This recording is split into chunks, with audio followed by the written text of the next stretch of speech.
Hello friends, चलिए start करते हैं आज का हमारा न्यू टॉपिक इकोनॉमिक्स। इससे पहले हम इकोनॉमिक्स पेपर फर्स्ट की यूनिट 1 कंप्लीट कर चुके हैं। आज हम इकोनॉमिक्स पेपर सेकंड की यूनिट 1 करेंगे जिसका नाम है पब्लिक फाइनेंस। जैसा कि आप यहाँ देख सकते हैं, मैं ये नोट्स से पढ़ा रही हूँ, पर पीडीएफ में आपको बुक की पिक्चर और नोट्स दोनों की मिल जाएंगी, जो आपको टेलीग्राम चैनल पे मिलेंगी, जिसकी लिंक आपको डिस्क्रिप्शन में मिल जाएगी। चलिए स्टार्ट करते हैं। व्हाट इज़ पब्लिक फाइनेंस, कि पब्लिक फाइनेंस क्या है और इसमें हम क्या क्या पढ़ेंगे।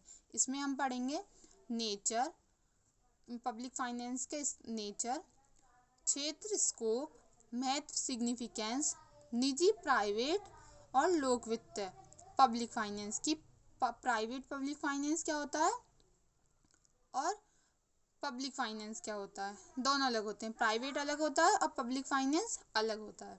अब बात करते हैं कि पब्लिक फाइनेंस क्या है। कुछ भी समझने से पहले सबसे पहले हमारी यूनिट है, इसका ही मतलब समझते हैं। पब्लिक का मतलब जैसा कि आप जानते हैं लोग होता है, और लोगों को कौन रिप्रेजेंट करता है, उनके द्वारा चुनी गई सरकार, और वो उनके द्वारा चुनी गई सरकार। तो यहाँ पब्लिक का मतलब गवर्नमेंट से होता है, जो हमें रिप्रेजेंट करते हैं, ठीक है। और फाइनेंस का मतलब किससे होता है, पैसों से। जैसे एग्जाम्पल के लिए हम बोल सकते हैं कि कभी रिश्ते विश्ते लेके जाते हैं शादी में, तो बोलते हैं ना, भाई आपका लड़का क्या कमाता है, या हम देखते हैं उस घर की फाइनेंशियल कंडीशन कैसी है। तो फाइनेंस का मतलब क्या होता है, पैसों से रिलेटेड होता है। आगे चलते हैं। अब हम बात करते हैं राजस्व या लोक वित्त का अर्थ, कि राजस्व या लोक वित्त का क्या अर्थ है। Meaning of public finance, Hindi में राजस्व या लोक वित्त बोलते हैं पब्लिक फाइनेंस को।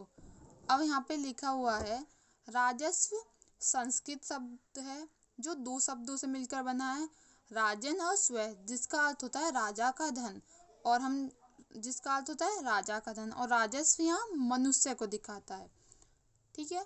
और हमने अभी बात करी पब्लिक क्या होता है, लोग, और लोगों के द्वारा रिप्रेजेंट, लोगों को कौन रिप्रेजेंट करता है, गवर्नमेंट।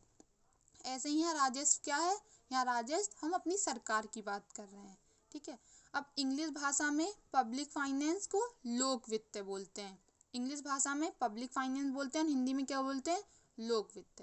अब यहाँ पे डेफिनेशन भी दी हुई है, जनता के समूह को वैधानिक रूप से प्रतिनिधित्व करने वाली सत्ता से है। मतलब जनता के समूह को, अब कोई बंदा एक वोट देगा उससे तो गवर्नमेंट बन नहीं जाएगी ना। अब हमने सरकार चुनी है तो बहुत लोगों ने मिलकर उनको वोट दी होगी, ठीक है। तो वैधानिक रूप से जब हमारी सरकार बनी है, तो वैधानिक क्या होता है, लीगल रूप से, ठीक है। और प्रतिनिधित्व, जैसा कि हमने बोला, रिप्रेजेंट करती है। लोगों को कौन रिप्रेजेंट करता है, हमारे इंडिया को कौन रिप्रेजेंट कर रही है, हमारी चुनी हुई सरकार रिप्रेजेंट कर रही है, ठीक है ना। अब यहाँ आगे बात करेंगे। फाइनेंस का सामान्य अर्थ है मुद्रा, मनी। फाइनेंस का सामान्य अर्थ क्या है, मुद्रा, मनी से है।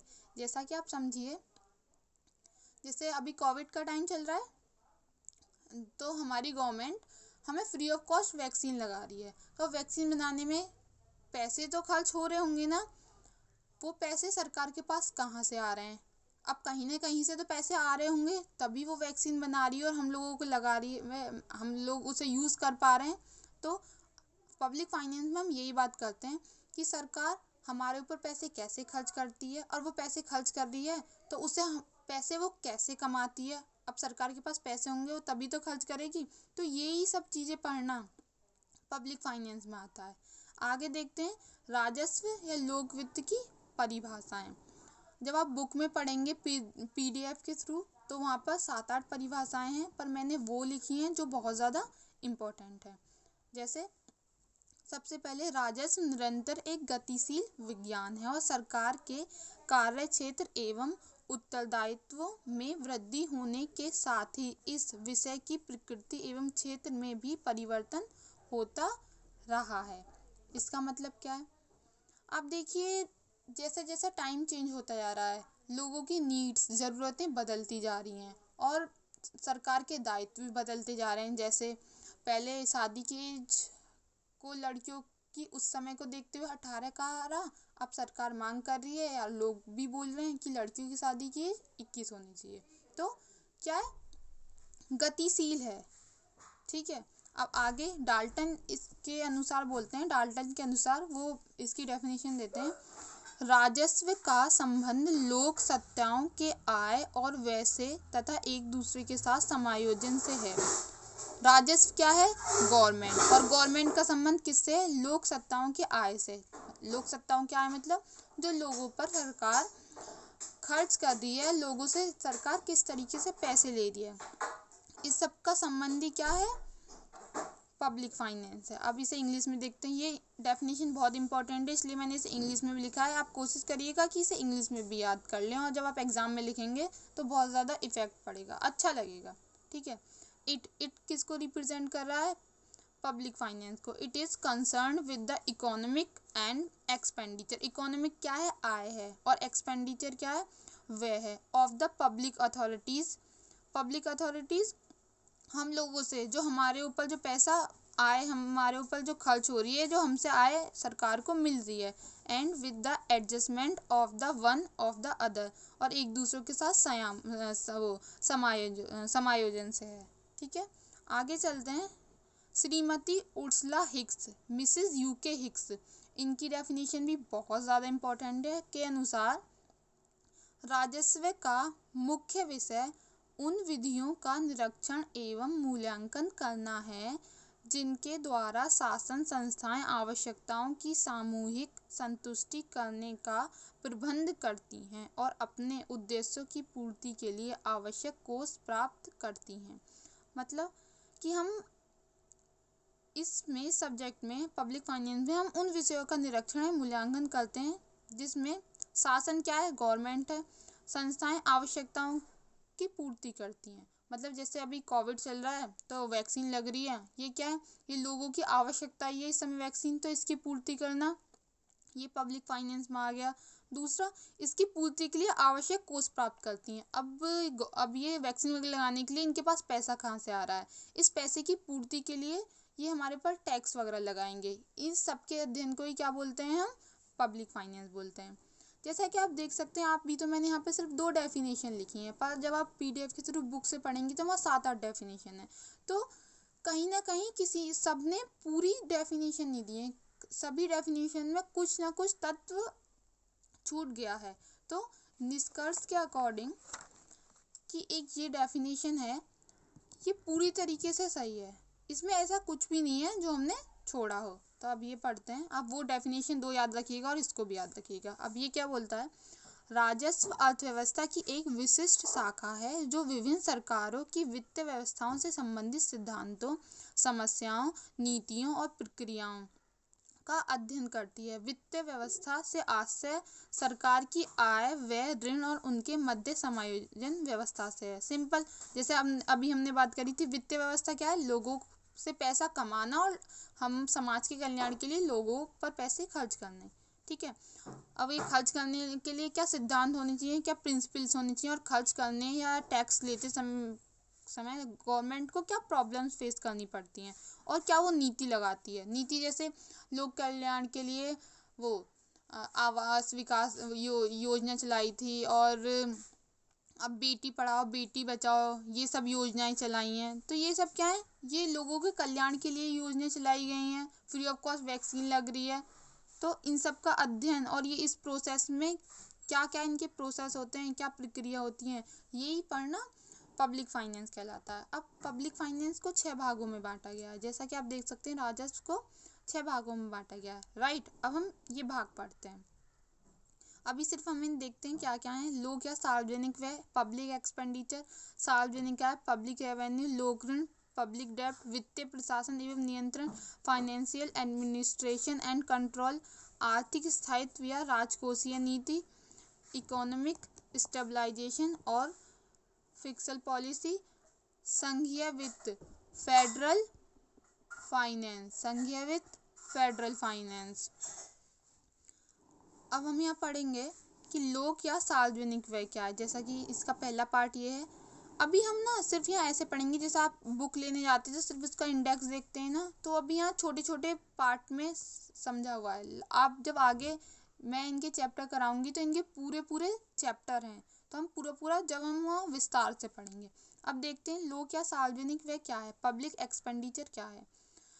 उन सभी खर्चों से है, तो आप पहले यहाँ लिखेंगे ये कि सार्वजनिक आय से अभिप्राय उन सब खर्चों से है जिन्हें किसी देश की केंद्रीय, राज्य तथा स्थानीय सरकारें अपने प्रशासन, सामाजिक कल्याण, आर्थिक विकास तथा अन्य देशों की सहायता के लिए करती हैं। जैसा अभी हमने बात करी थी कि लोगों के कल्याण के लिए पैसे खर्च करती है, तो पब्लिक एक्सपेंडिचर क्या है, सार्वजनिक व्यय क्या है, लोगों पर जो भी सरकार लोगों पर जितना भी पैसा खर्च करती है वो सार्वजनिक व्यय कहलाता है। जैसे कि गवर्नमेंट हॉस्पिटल बनाने में, सड़कें बनाने में, गवर्नमेंट स्कूल बनाने में, और योजनाएं जितनी भी योजनाएं लाती है, और जैसा अभी वैक्सीन प्रोवाइड करा रही है हम लोगों को, ठीक है, इन सब पर जितना भी व्यय होता है ये किस में आता है, ये पब्लिक एक्सपेंडिचर में आता है। अब पब्लिक एक्सपेंडिचर के अंतर्गत हम क्या क्या पढ़ेंगे, हम इसमें पढ़ेंगे लोक व्यय का क्षेत्र, लोक व्यय का वर्गीकरण, लोक व्यय के सिद्धांत, लोक व्यय के प्रभाव, लोक व्यय की तुलना, लोक व्यय से संबंधित समस्याएं, मतलब क्षेत्र की कहाँ कहाँ पब्लिक व्यय हो सकता है, उसके फिर वर्गीकरण, पब्लिक व्यय करने के क्या सिद्धांत होंगे, अगर पब्लिक व्यय करते हैं मतलब लोगों पर पैसा खर्च करते हैं तो उसके क्या प्रभाव निकलते हैं। जैसा कि एक